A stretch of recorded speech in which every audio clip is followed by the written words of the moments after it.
Ja, Wahrhaftigkeit gehört auch zu den Kardinaltugenden in der Bahai-Religion.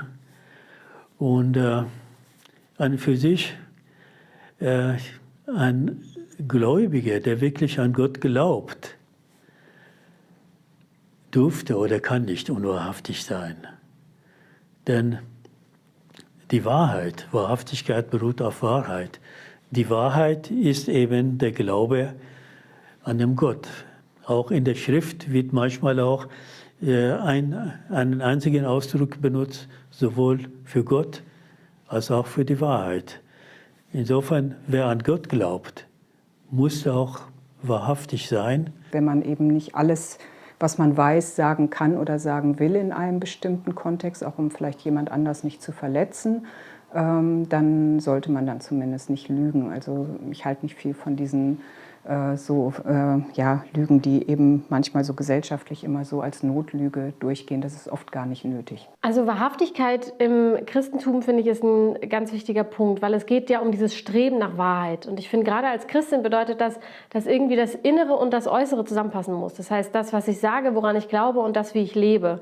Und deshalb ist es ja für viele Menschen so verstörend, wenn gerade ChristInnen oder die Kirche sich irgendwie nicht integer verhalten. Umso wichtiger, finde ich, ist es, dass man das klar benennt, dass man nämlich auch als Mensch klar Fehler macht, dass Fehler gemacht wurden, weil ich finde, das ist wahrhaftig, denn zum Wahrhaftigsein gehört Vergebung dazu und klares Benennen von Dingen, die falsch gemacht wurden. Und gerade das ist ja ein ganz wichtiger Punkt, nämlich weil es ganz viel mit Versöhnung zu tun hat. Und das ist ein Grundpunkt in der christlichen Religion, dass es um Versöhnung geht und um Vergebung, weil wir uns darauf verlassen können, dass Gott treu, beständig und zuverlässig ist, egal was im Leben geschieht. Wenn etwas, was ich sage, behaupte oder glaube, widerlegt werden kann, ist es aus der Perspektive der Sikh-Religion eben nicht wahrhaftig. Und es ist die Verantwortung von Religion, eben genau das offenzulegen. Was ist wahrhaftig und was ist nicht wahrhaftig? Und als Sikh geht es wirklich darum, all das, was nicht wahrhaftig ist, nach und nach hinter sich zu lassen.